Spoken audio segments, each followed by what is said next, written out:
I'd like to welcome everyone to the webinar series of the Cybersecurity and Information Systems Information Analysis Center, or CSIAC. Today's presentation is entitled Cyber Threat Landscape, What Can You Do to Mitigate the Risks? My name is Steve Warzala, and I'm the CSIAC Outreach Manager. A few administrative notes before we begin. First, all phones have been muted except for the presenters. Questions may be asked at any time during the presentation by utilizing the chat function, and time permitting, your questions will be answered at the end of today's session. The slides will be posted on our website within a few days.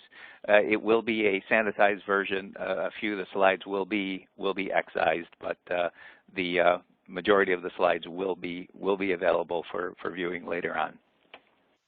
I'd like to take a moment to acknowledge and thank our sponsor, the Defense Technical Information Center, DTIC. The funding that DTIC provides enables CSIAC to conduct these webinars.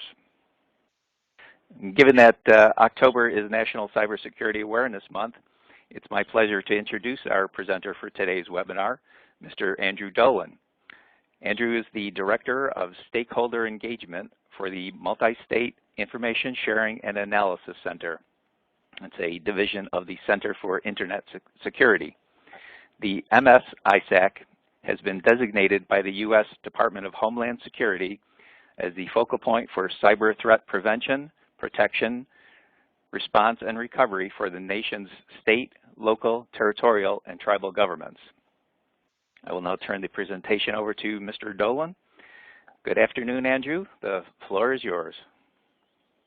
Thank you very much, Steve. I really appreciate you having me here today, and thank you for everyone who is able to join us on the call.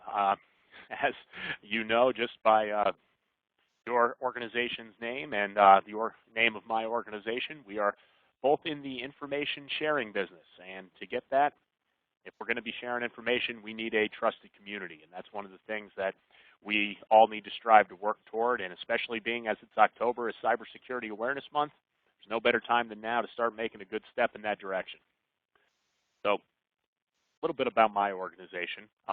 CIS is a nonprofit with three distinct business lines that specialize, again, the first being the MS-ISAC, or the Multi-State Information Sharing and Analysis Center. The second being the CIS, Critical Security Controls, or what were formerly the SANS Top 20 Critical Controls, and then the CIS Security Benchmarks membership.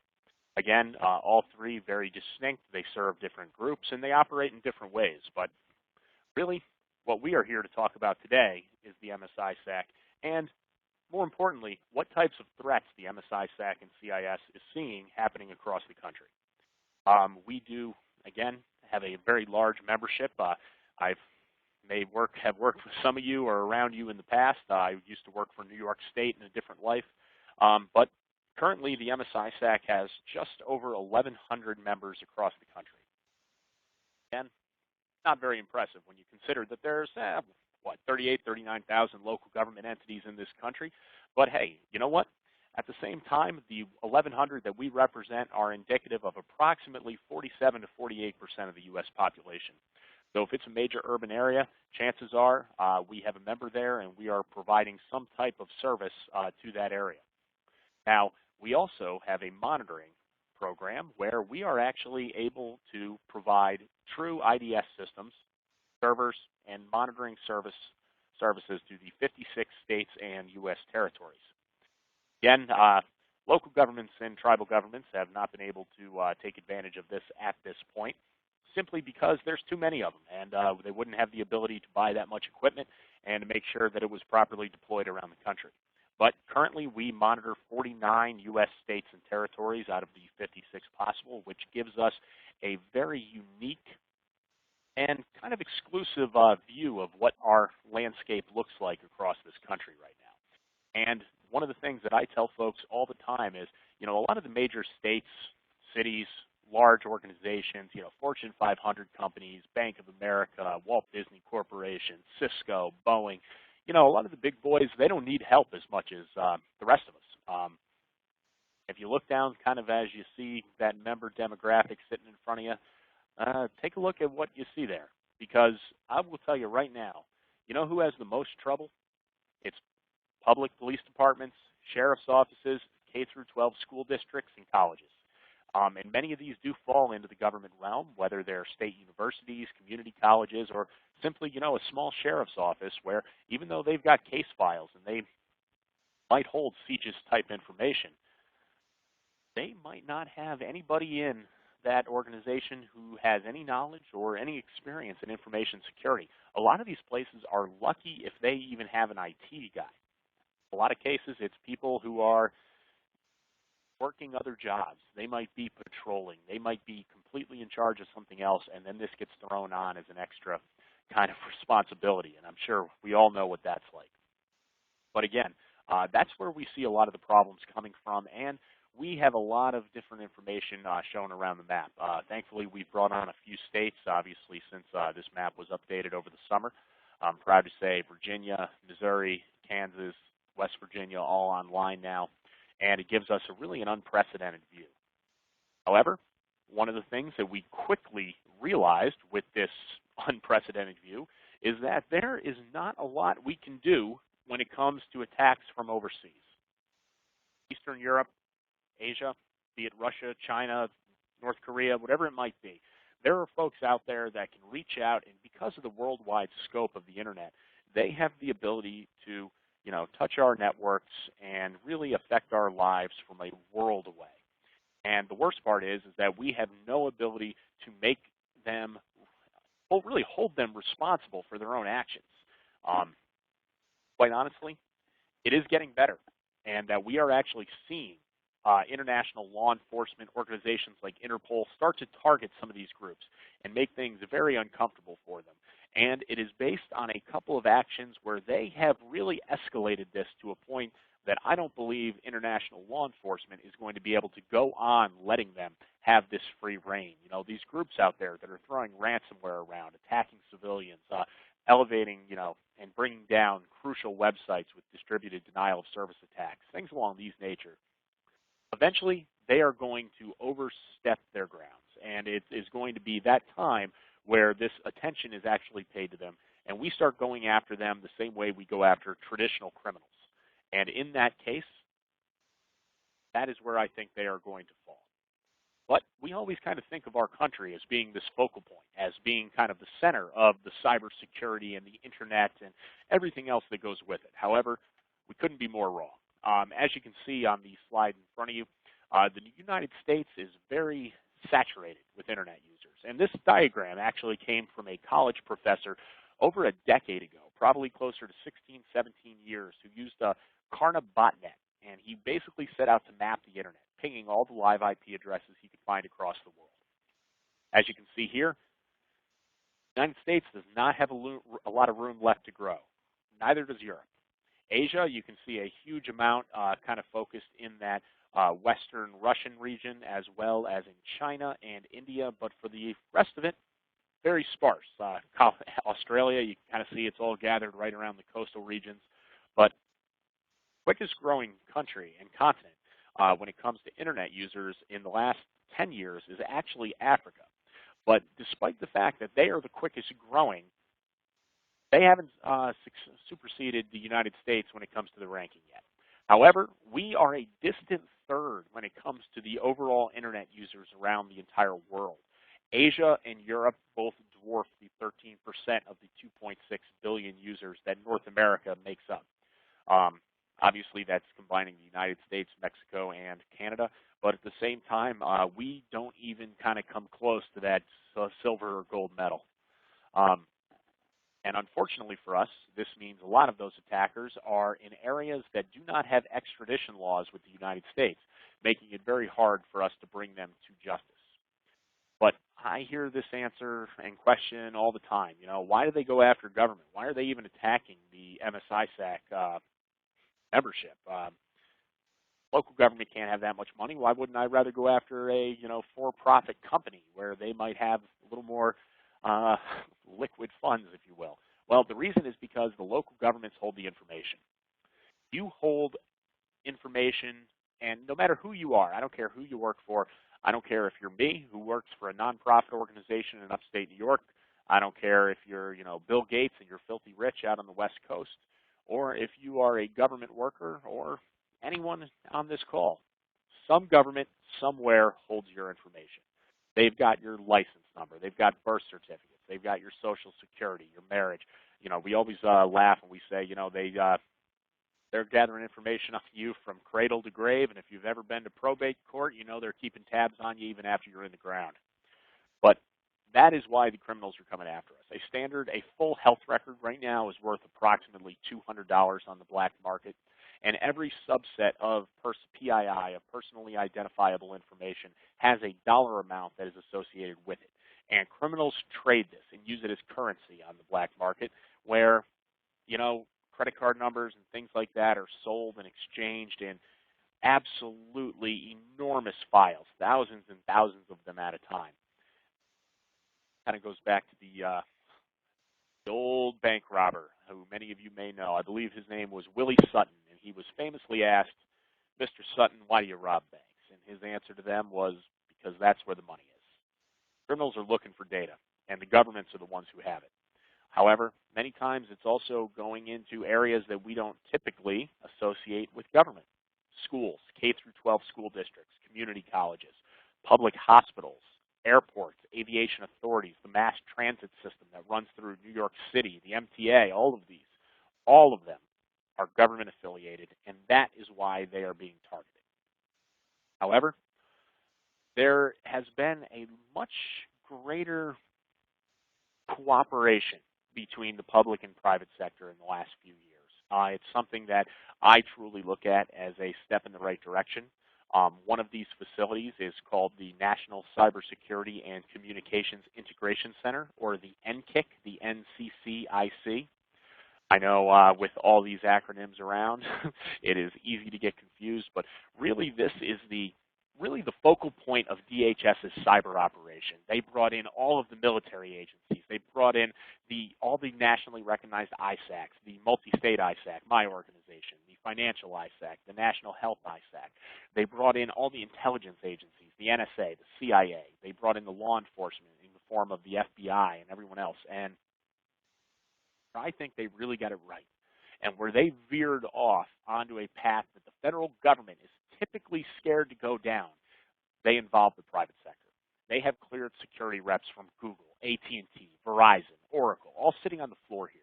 So if there were ever a national scale cyber incident affecting people all over the country, regardless of whether you work for a public or private entity, this organization and this specifically facility would have the ability to very quickly and very efficiently coordinate a national response to whatever that crisis might be.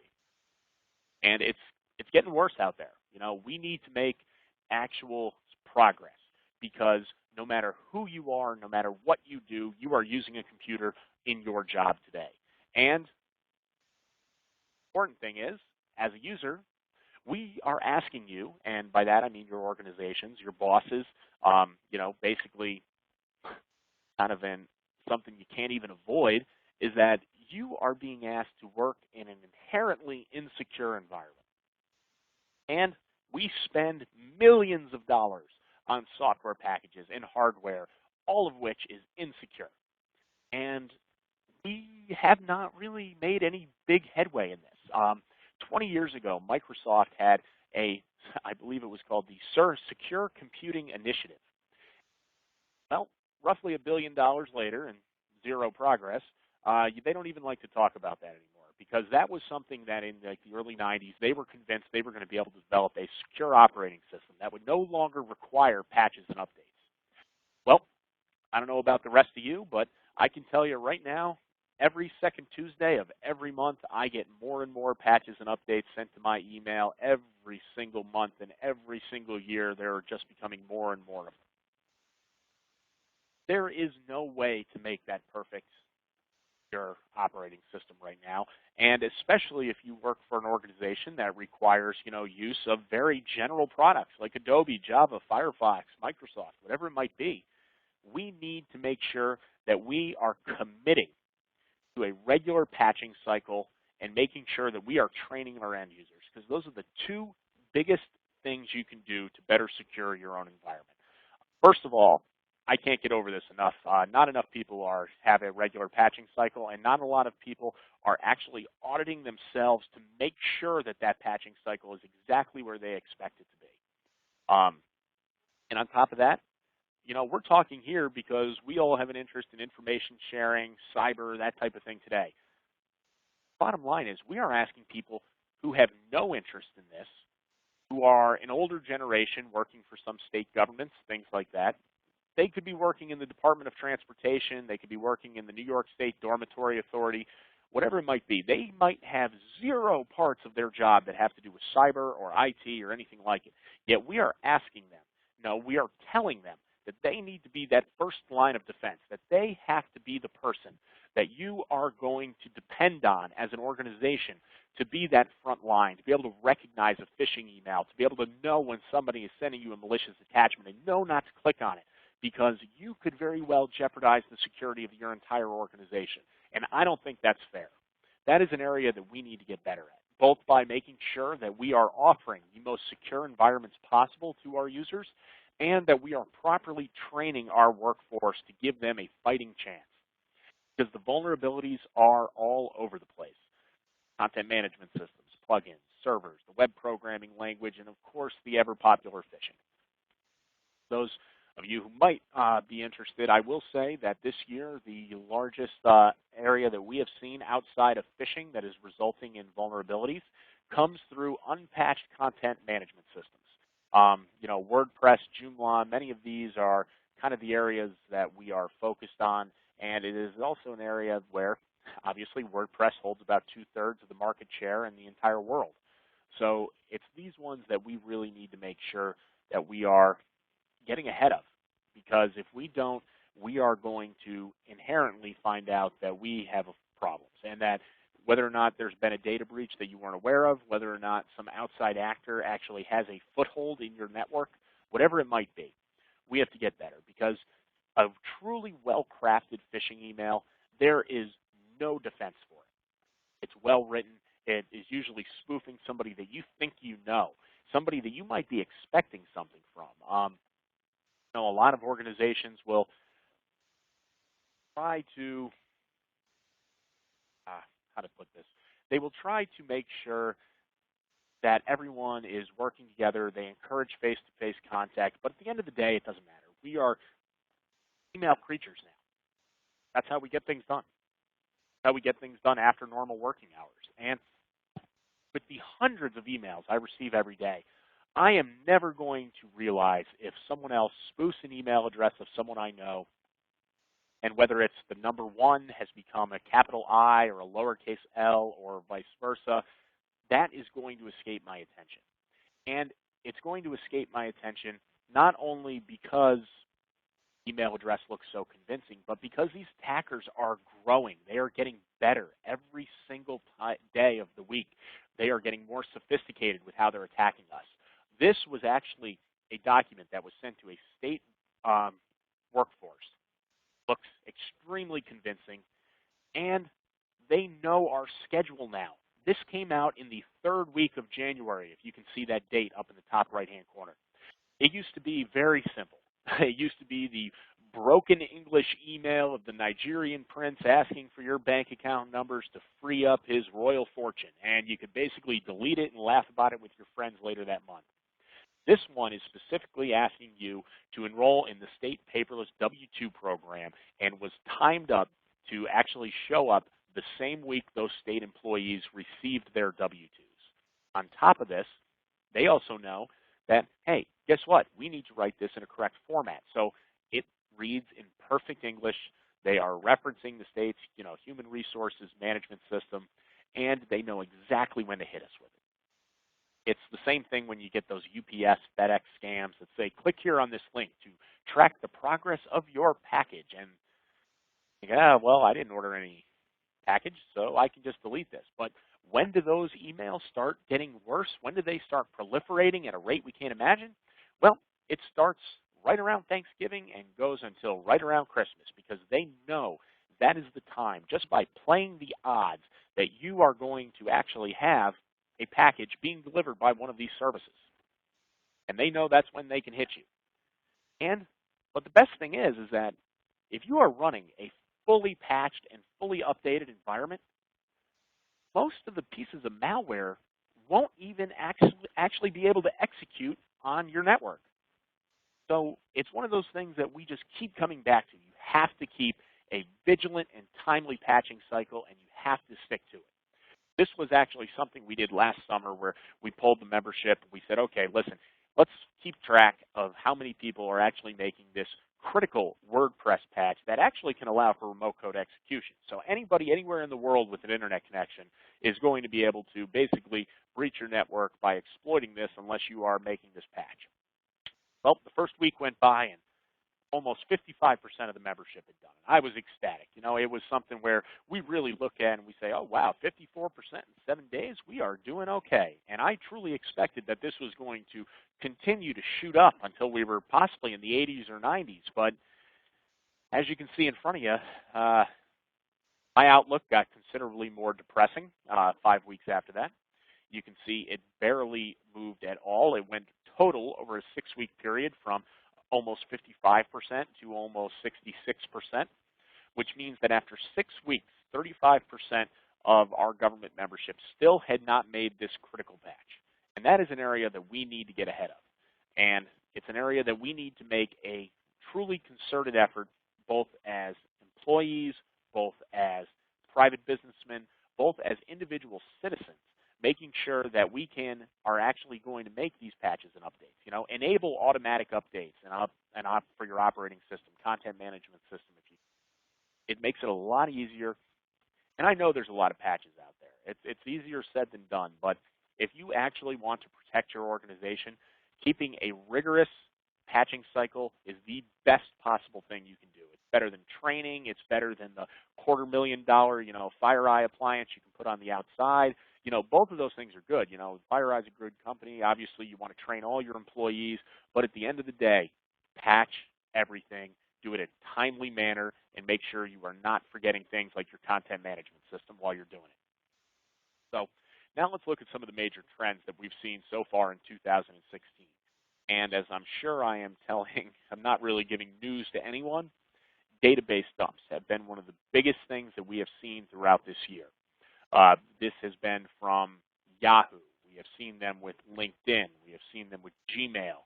Lately, what they have been doing is they have been trying to find actual voter registration databases and dump that information online. Get into that in a little more detail later, but I can thankfully inform everyone that there has been no evidence detected by U.S. law enforcement, the MS-ISAC, the CIA, any of them, to support the idea that anything has been modified in terms of voter registration. At this point in time, it only looks like the data is being exfiltrated and made public. There has not been any evidence that anything has been edited or any other action that would affect the outcome of our free elections in this country. But one of the areas that we are seeing a lot of issues with is that, okay, these database dumps are coming and they're, dumping your name, your birthday, your username, and your password for, hypothetically in this situation, let's say it's LinkedIn. Well, guess what? Last year in 2015, and I am sad to say that it is looking right now, and I will have to get the Intuit report at the end of the year, that 2016 is going to be the exact same way. But anyway, in last year's annual report, Intuit actually identified that 40% of account takeovers in 2015 were because people were reusing the same credentials, and basically, you know what that means? It means you are using the same password for every single thing you have. There could not be a worse idea out there. I actually have a contract I signed with my company that says that if I use my work password for any other system I have, either at a portal I have to get in for work, my own personal email, anything like that, I have signed something that says they can fire me if they found out that I'm using that password anywhere else. And you know what? I think that's a good practice, because just because somebody is able to breach and get over your LinkedIn, PayPal, eBay account, they shouldn't then be able to use that same password to also breach your email, your bank, and your work account. We need to divide these up. People are constantly asking, I can't remember that many passwords. What am I supposed to do? Well, guess what? It's fine to record your passwords, but record them somewhere in a secure private environment. The first thing I will tell you this is there is nothing wrong with having a list of passwords written down and locked up in your desk at home. If somebody has already smashed your window and they are in your office and going through everything else, chances are the fact that they have your password list is going to be the least of your problems. And this has gotten worse.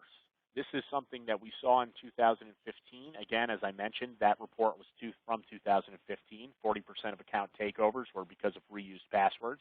Well, guess what? We are just seeing more and more actual credential notifications and database dumps happening in the first quarter of 2016. And this actually lulled during the summer, but we are already seeing it pick up now that it's back to the fall. So know that these people are out there and that this is what they are looking for and what they are trying to get ahead of. And this is going from kind of across the board. As you can kind of see this, we have various different groups that pop up throughout the year, whether or not they are a cyber threat actor group like Anonymous or someone else, but whether or not they are an anonymous person, a group, or a national scale kind of threat actor, it doesn't matter. These are the people you're seeing, and these are kind of the trends you can see up through to the beginning of 2016. What are we seeing more than anything? We are seeing ransomware, whether it's CryptoLocker, Hitman, Locky, Samus, CryptoWall, any of the other ones. This has become an absolute epidemic across this country. It is an area where these attackers are trying to take advantage of your dependency on your own files and your need for instant access that all of us have begun to simply take for granted in our daily lives, but they use that desperation as a way to extort you for money. And it used to be, you know, really CryptoLocker, CryptoWall at the end. That was really kind of the major two variants that we saw last year. Hadn't really gotten too bad.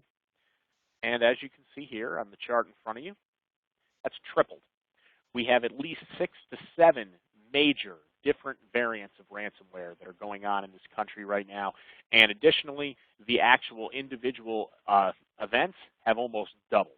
And it's an area that they're not just going after home users anymore. It's not, okay, let's take a look at X and we're just going to send this out to a giant indiscriminate group where it's hitting mostly home users. They might even hit a couple organizations. Maybe they get a police department, but it's just something that's caught up in their net. And every single one of them is targeted toward a home user. So they ask, you know, $200-300 and, hey, you can have your files back. But one of the areas that we need to get into is, sorry, I went one slide too many, is that we need to understand that the ransomware folks have overstepped their boundaries. We will be talking about the Hollywood Presbyterian Hospital in just a few moments here, and it's really that area that I see as really going to be the deciding factor for why our law enforcement is going to choose to get more involved, and I am very much looking forward to that. One of the areas that we also need to get ahead of is supply chain. This is an area where if you are doing business, you should be very careful about if you are working with an international organization about what you are actually going to be purchasing and whether or not there are concerns based on that country. Just last year, there was a case study we had about a company called Granicus. And Granicus created video conferencing tools. And guess what? They were used by governments all over the country. But all of a sudden, you know, somebody started noticing that his equipment was beaconing out to Eastern Europe almost constantly while it was on. And sure enough, there was an actual backdoor built into the hardware itself to give the manufacturers a way to go in and to basically be able to spy on anyone who was actually using their video conferencing software. Not exactly what we want to hear, especially when it comes to our own governments, whether those were hearings that may be happening with politicians across the country, you know, military folks, whatever it might be. I prefer not to think about it. Really, though, this is just an area that we need to get ahead, and we need to know who we're doing business with. There's a Chinese company called Huawei that is very popular. Well, guess what? If you do anything with Huawei, you are not going to be able to connect to any type of federal systems. They are actually on a watch list because they are known to produce hardware with built-in backdoors that the manufacturers can then access.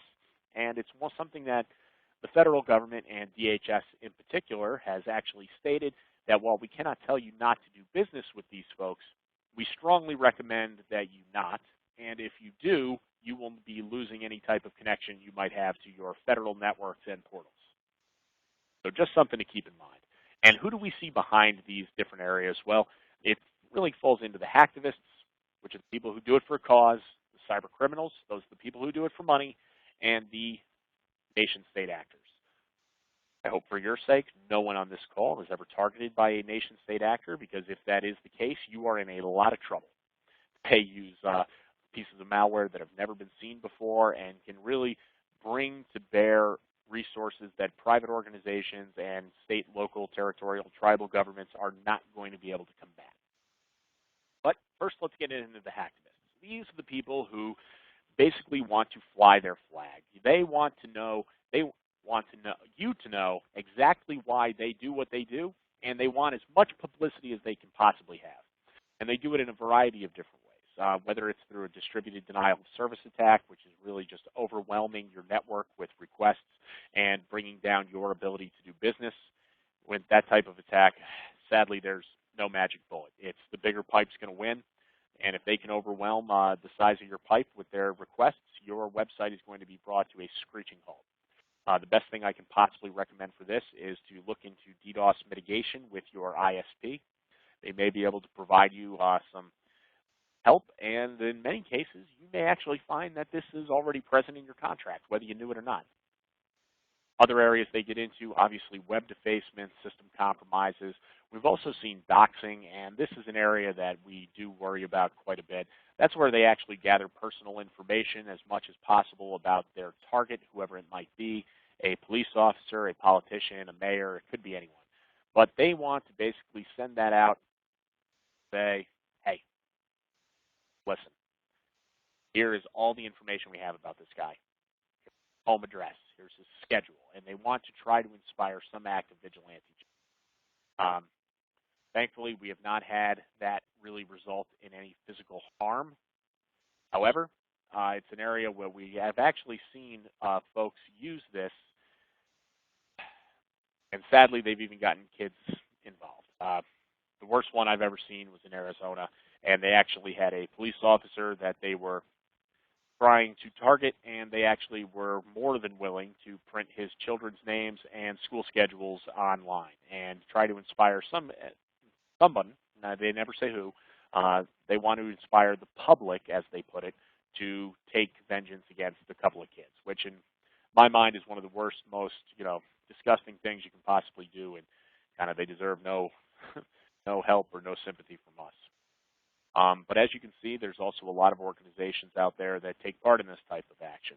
Vikingdom was a big organization based out of Asia that was actually specifically using distributed denial of service attacks against states and local governments, and actually were able to bring down 34 different state networks at varying times throughout 2015. Next one, you may recognize the name. He went by the name the Bitcoin Baron, and he was very integral in bringing down the Madison, Wisconsin Police Department last year. But this is also where my message of hope comes in. A lot of these people are not shadowy geniuses sitting in a dark room who are so smart that we will never be able to take them down or stop their genius. Many of them are simply criminals, and to put that very plainly, I mean a lot of them are stupid. This guy here was a serial bragger. He would go everywhere he could and try to build up his reputation as a defender of social justice, as a vigilante, as a cyber Robin Hood, if you will. And he was brought down. He was basically brought down by a two-pronged attack of his own doing on both cases, in fact. The first was they were actually closing in because in an attempt to let everyone know just how tough he was, he released all 12 charges he was wanted on in the state of Arizona, simply redacting his personal information, not realizing that perhaps the Arizona Department of Public Safety, the state police, and the FBI were going to very quickly be able to match what one individual has actually all of these charges on their record. Couldn't be that hard to figure out, but apparently that did not occur to him. The second part was his own actions. This defender of social justice actually was turned in by a tweet sent to the Arizona Department of Public Safety and the Arizona FBI office by his own hacker brethren, because they found out that this crusader for social justice was actually trying to steal PII from a Shriners Children's Hospital. Nice to see when these folks who are out there only for the good of the country start going after terminally sick children. But it's something that where I really just want to emphasize that this is a business now. You do not need to be intelligent to do it, and there are groups out there that will actually contract themselves out to you. You can go online and you could contact this Lizard Squad group, and you could say, hey, listen, I want you to do a DDoS on this organization. And guess what? They'll do it as long as you pay them what they ask for. You can go out there. You can even do your own. If you want to do a distributed denial of service attack, there are tools out there called the, well, various different tools, but the one I'm thinking of is called the Strong Orbit Ion Cannon. The name means nothing. It's from a 1990s video game, but really it is a tool that can launch your own distributed denial of service attack against any IP of your choosing. So again, these are not brilliant strategists out there, geniuses in any way. These are simply criminals. They are people who I like to think their intelligence is lower than most, and they have the desire to do wrong. That is the only thing they need to be able to be working in this realm. Cyber criminals, however, they're just after your money. They don't have quite the ideological or political or cultural viewpoints or passions that the hacktivist group has.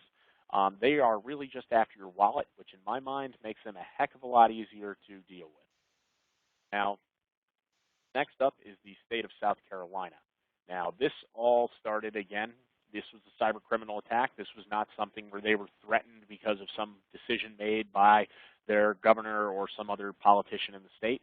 This was a crime of opportunity. It was basically targeting a Department of Revenue employee, sending her a spear phishing email. She opened an attachment that immediately installed a keylogger onto her machine. The attackers from Russia were able to then very quickly begin using her totally legitimate admin password and username, logging into the Department of Revenue overnight and beginning to exfiltrate terabytes of data. By the time they were done, 3.6 million tax returns had been stolen, and every single thing that goes with it, whether or not you're paying by your debit or credit card, whether or not you're doing it when you want your refund direct deposited to your banking account, which means they've got your account number and your routing number, the names of your dependents, your home address, your telephone number, your full name, your date of birth, everything that goes with it. 3.6 million tax returns, and there are only 4.7 million people who live in the state of South Carolina. 75% of the country breached in a 2-week period, and this cost a lot of people their jobs. People were fired. People were quickly sent out. But the worst part was the aftermath. Not only did South Carolina pay over $14 million in initial incident response costs, they are on the hook for millions more, paying for identity theft protection for the citizens whose information they lost. And sure enough, they found this information for sale on the Russian underground shortly thereafter. But these days, we aren't seeing scale attacks like that specifically targeting the states, at least not in the last year or two. What we are seeing, though, is huge evolutions going on in the field of ransomware. It's not just the $200 to $600 ransom anymore. It's not just the straight-up encrypting your files and hoping for anything else. They are coming at this in 100 different ways now. The Hollywood Presbyterian Hospital was charged between $17,000 and $18,000 in ransom, and they paid it because they did not have off-site, off-network backups. They had backups, didn't matter. They were on site. They were encrypted the same way that the real files were. Didn't make a lick of difference. And the worst part is that they were not even compromised because of anything they did wrong. They were running a fully patched system. They were doing everything right, but they were working with a vendor who actually was their radiology vendor, who did all their tweaks to the equipment and everything like this, who had a secure VPN tunnel into the hospital system. Well, guess what? This third-party vendor was using an out-of-date server. He was using an out-of-date server language called JBoss on it, and guess what? He got corrupted. They used him as a backdoor into the hospital and were there for 2 weeks, basically finding the quickest way that they could bring this hospital to its knees, and they did it. They did it so well that patients had to be moved, surgeries had to be canceled. They could not look up dosages of medication for people who had absolutely critical drug regimens that they had to stick to. This is where I believe they have overstepped their bounds. And that is because they have put people's lives in danger. And this is where our own law enforcement is going to start paying attention, where they're going to stand up, where they're not just going to say it's a $200 individual case where we're not going to devote a lot of resources to it. This is something that is now putting people's lives in danger. And in that same vein, I think this is what is going to begin motivating Interpol and other international law enforcement organizations to take down these groups for fear of economic retaliation through the form of in the form of tariffs and different types of things that we like to put on countries that displease us. Kind of see anything that we have done to Russia in terms of trade over the last 2.5 years based on the Ukraine crisis. So there's a lot of stuff out there, and it's up to us to try to get around it. But thankfully, we are making headway when it comes to really combating these cyber criminals and the hacktivists. Thankfully, the nation states have not really started going after small to medium-sized businesses or state and local governments at this point in time. We have seen them go in a very roundabout fashion after a few of the state voter registrations, but again, they aren't altering anything, and it's really just making the information public, which is not going to jeopardize our elections anyway. However, this is an area that we see a lot of potential for abuse because the nation-state actors hold never-before-seen pieces of malware that can do all types of things to SCADA systems, to not just our electrical grid, but our water supplies, whatever it might be. And this actually incident earlier this year in the Ukraine, where Russia actually used a type of malware called black energy to shut down the power grid for over 6 hours, is the first time that we have seen an actual cyber attack coordinated in use with a traditional military exercise. And that is an area that is truly scary when you think about the potential for this. Not because we're worried that Russia is going to shut off the lights in the United States, because for as many people who admit that, yes, Russia probably has a foothold in the United States electrical grid, there are just as many people who acknowledge that, hey, listen, if Russia's got a foothold in ours, we've got a foothold in theirs. And it's the same type of philosophy that kept us all alive and breathing throughout the Cold War, which is the philosophy of mutually assured destruction, which is, they turn off the lights here, we turn off the lights there, and nobody wins. The scary part to this is whether or not this technology and this capability ever falls into the hand of a terrorist group that doesn't really have geographical borders or the same kind of as much to lose as another nation state. But we all make mistakes. The trick is to learn from them. And more importantly than that, the trick is to respond and identify problems quickly. You want to immediately identify it, and then you want to respond as quick as you can. This lovely gentleman on our screen right now is Prince William. It's a cropped photo taken from his first day at the RAF Academy. He's all happy. He's smiling. You can't see it, but to his right, there's a whole bunch of his squad mates sitting in there talking about whatever. And all of a sudden, it goes out on Facebook. And very quickly, someone in the British intelligence decided to take a look at that and say, what the heck is that up on the wall behind the prince? And sure enough, that would be the administrative username and password for the Royal Air Force radar system. Gotta love it. I like to think that if he wasn't a prince, he'd probably be shipped off into the bowels of some base in the Antarctic or Arctic. But assuming, because of his family connections, he probably stayed in their good graces. But there's a lot going on out there. And more importantly, though, there's a lot of resources. You can always reach out to us here at the MS-ISAC at that 1-866 number to the bottom right-hand side of your screen. We will always have an analyst on hand to help you with whatever you might need.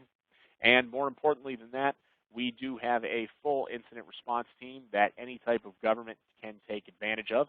And the reason I tell you this, even if you're working for a private business or something like that and you know that your town has a data breach, let them know they've got help. They don't need to be a member. Any town, city, county, whatever it might be, we'll do the work for them and we'll do it for free.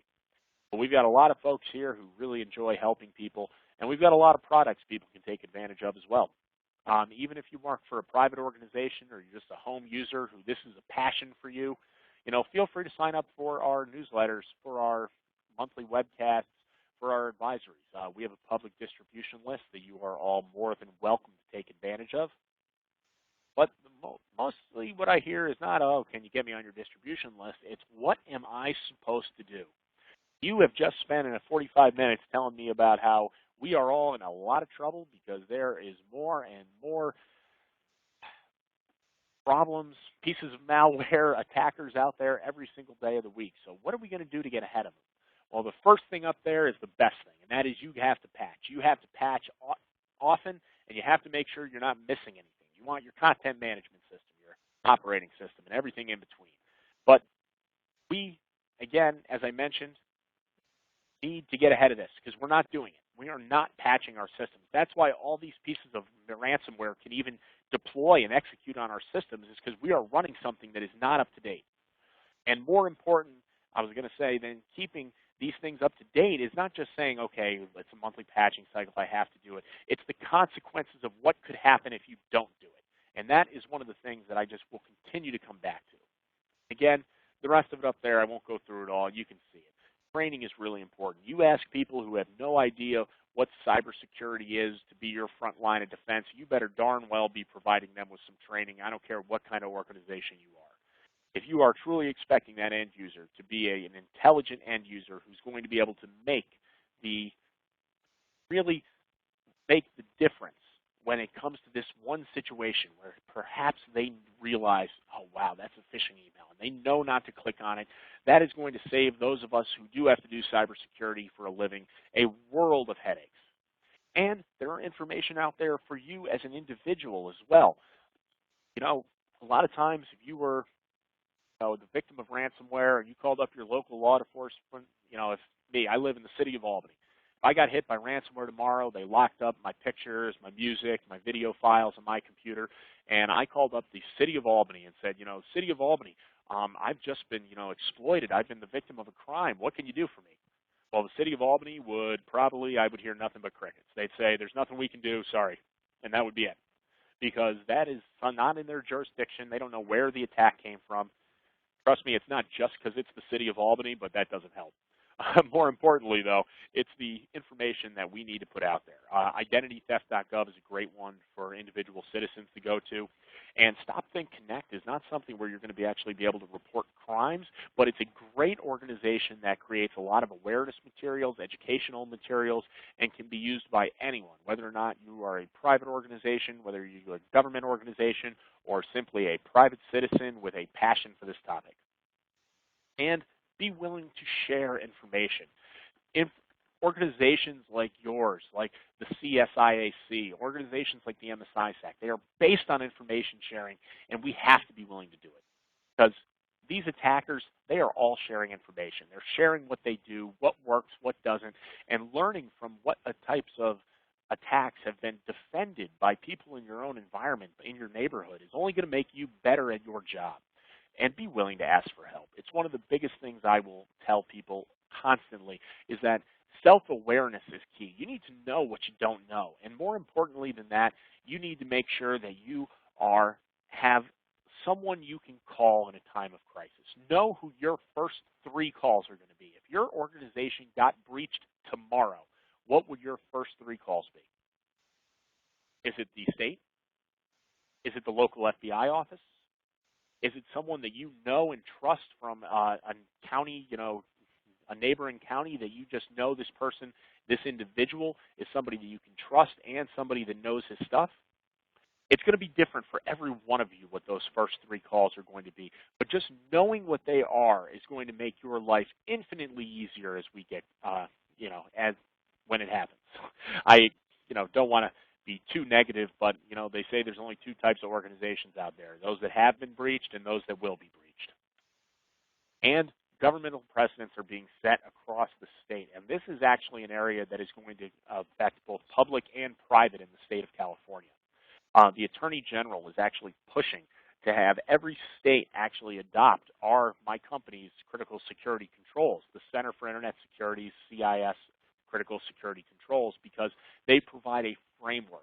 They provide a prioritized set of 1 through 20 steps that tell you this is how you can better secure your own environment.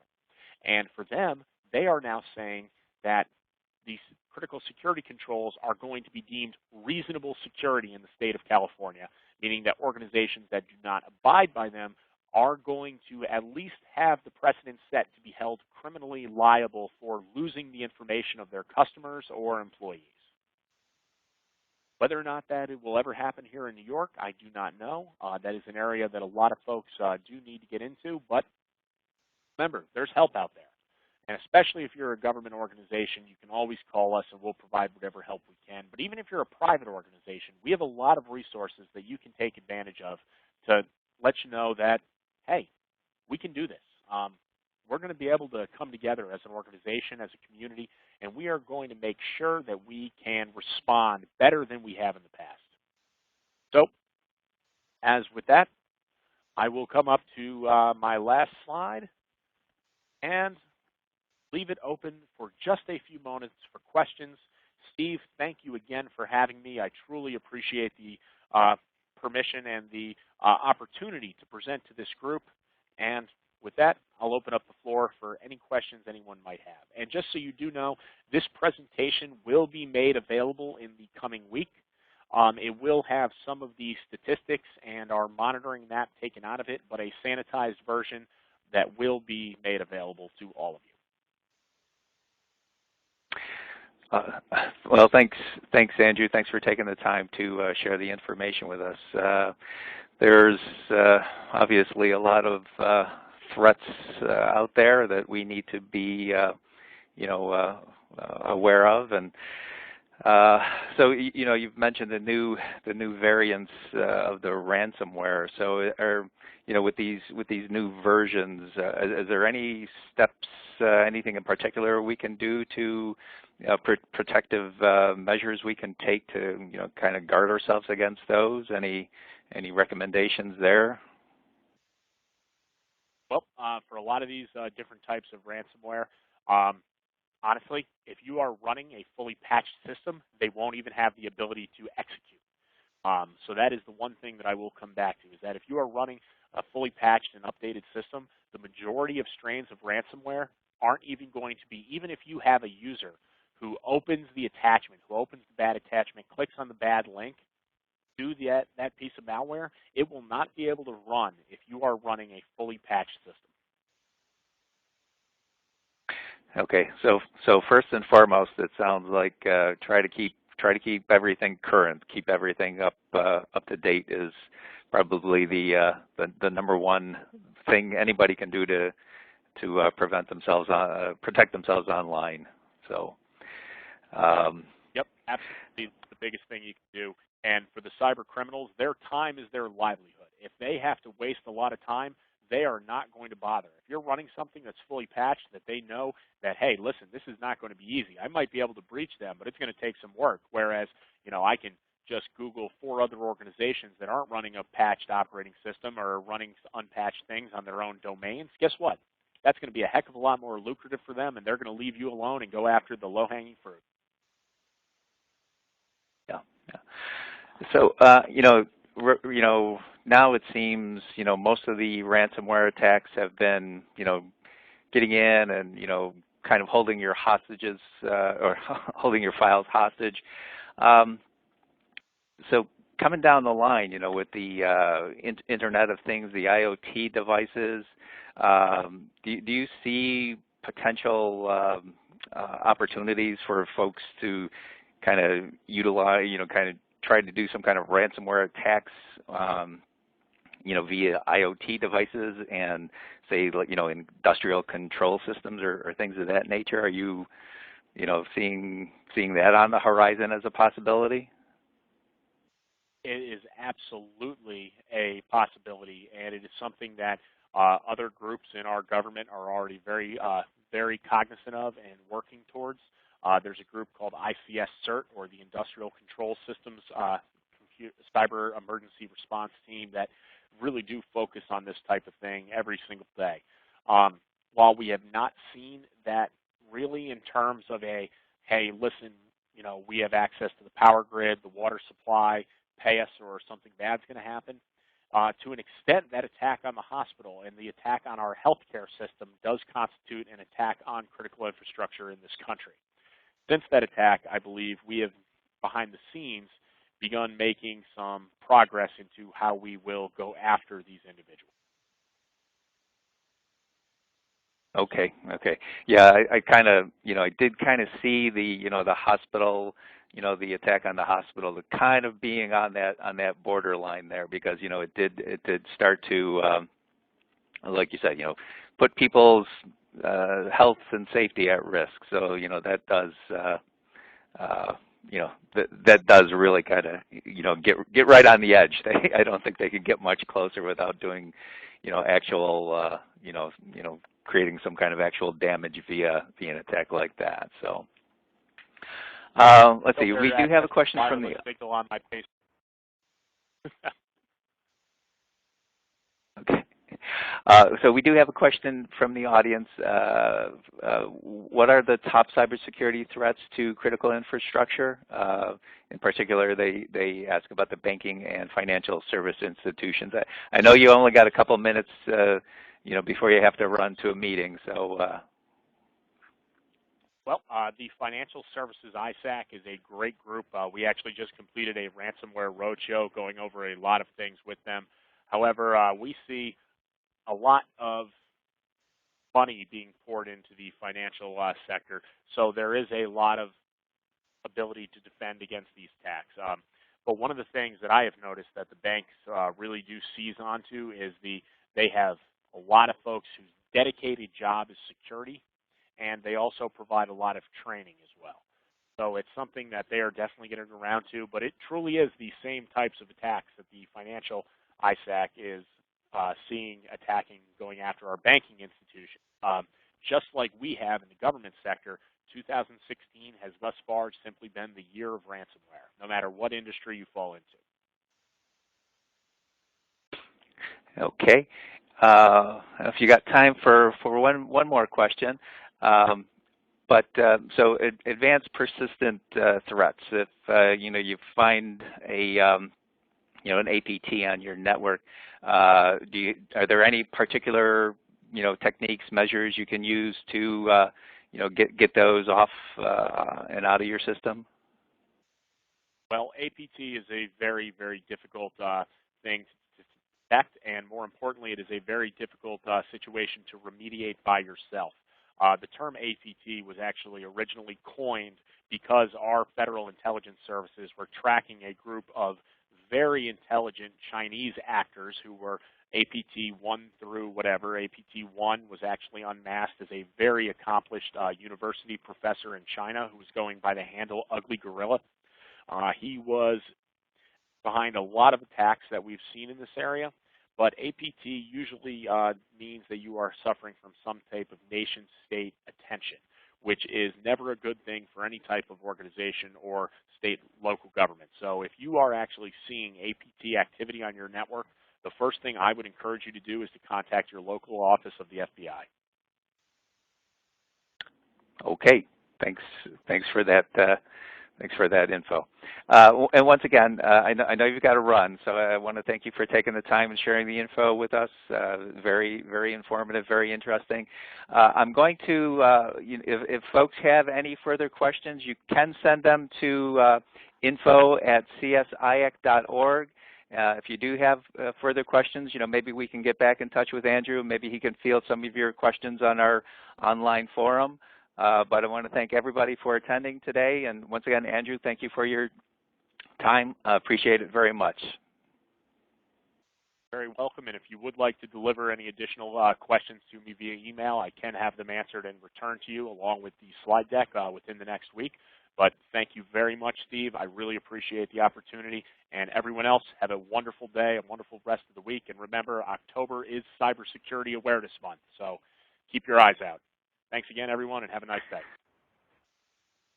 Okay, and I'll just remind everyone, be safe out there. Have a good one. See you next month. Bye-bye.